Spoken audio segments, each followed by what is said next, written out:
I might have to go tape my ankles. That reminds me of my playing days right there. So, how's everybody doing today? There's still people piling in right now. There's still people piling in right now. It's unbelievable. If you don't think Georgia is Trump country, you've got something coming to you now.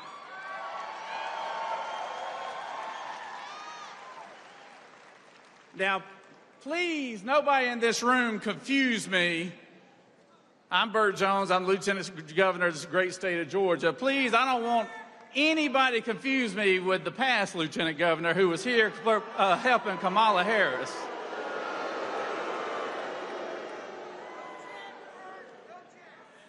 I know we're about the same age, about the same height, and got, hairs. He looks like he probably darkens his hair a little bit, but somebody asked me what I thought about that. I was like, sometimes you just can't fix stupid. So you can't worry about it. But they had a big crowd here. They had a big crowd, Kamala and them, and they had some entertainment here. They were twerking and doing everything they could. And, I even heard Kamala, she came out with her version of the Southern accent, y'all.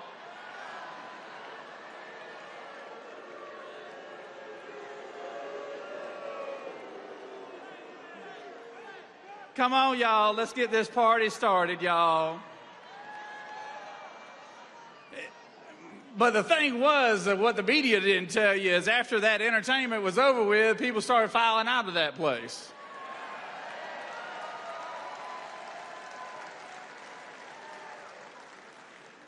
I don't know if y'all remember this, but I do, because this is what the White House reminds me of as far as musical talent is concerned. It reminds me of the group Milli Vanilli. Do y'all remember Milli Vanilli? It was two guys.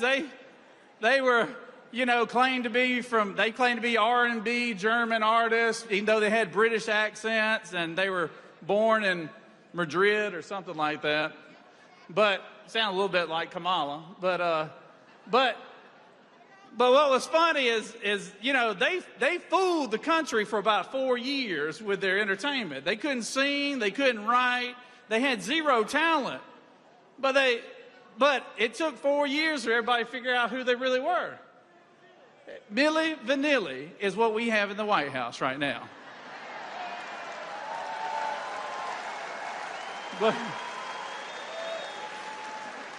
Because I can tell you right now, they're not running this country right now.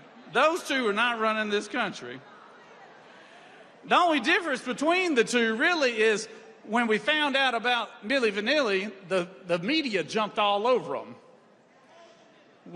When they found out that the current Biden-Harris administration weren't really running the country, they've all of a sudden circled the wagons for them, which tells me they're in on it.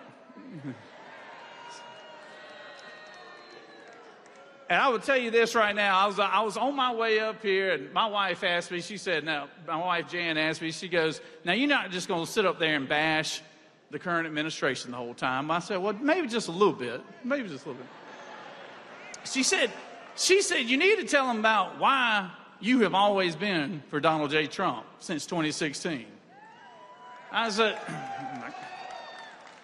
I was one of the first ones, actually I was the first one to endorse him in Georgia in 2016. I co-chaired his campaign in 2016, did it again in 2020, going to do it here in 24.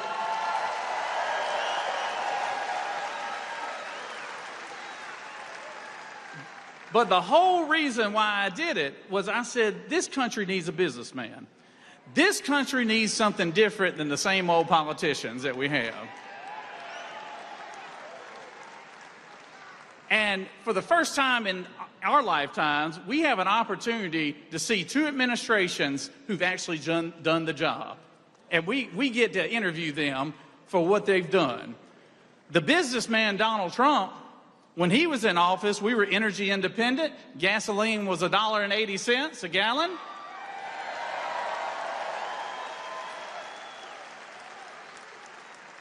It's $3.50 and rising right now.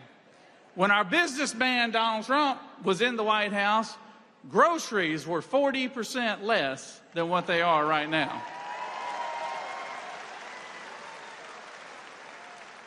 I got my agricultural chairman here somewhere, Russ Goodman. Russ Goodman told me, he said, be sure you tell everybody grits is 40% higher right now. Stand up, Russ.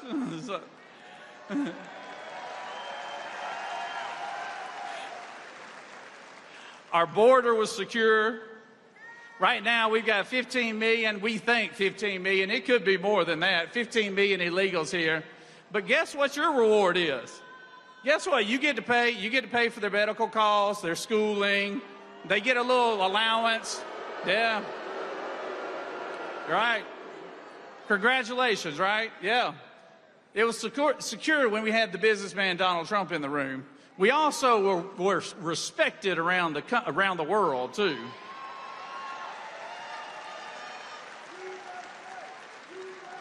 Yeah.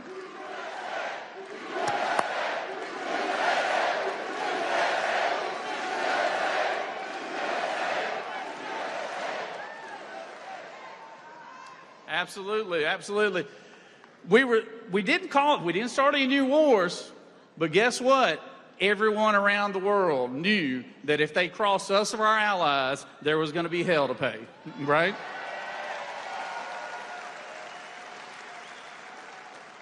So to me, it is clear who the next president of the United States should be, and I think it's going to be Donald J. Trump right here.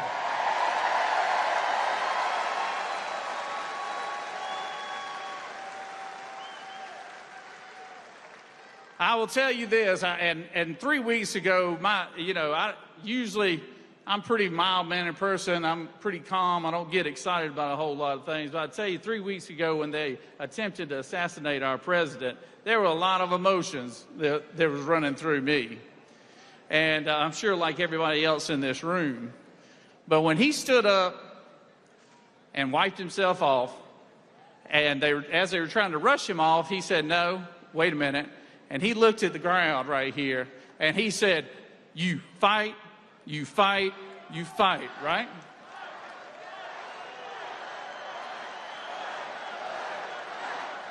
Yep. I want to tell y'all something. If the hair on your neck didn't stand up when he did that, there's just something you need to check your pulse because you're already dead. So.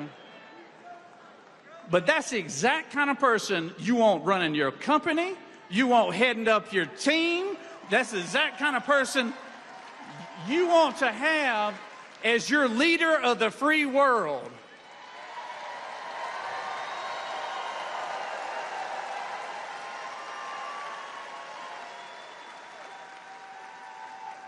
And I'll leave you with this right now, and I'll just say this simple as I can. Trump's been fighting for you. Trump's been fighting for me. It's time that we start fighting for Trump.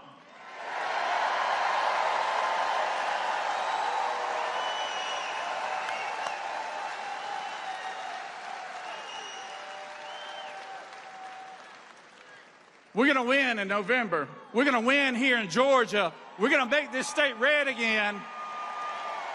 And we can't do it without your help. God bless y'all, and God bless the great state of Georgia and the USA.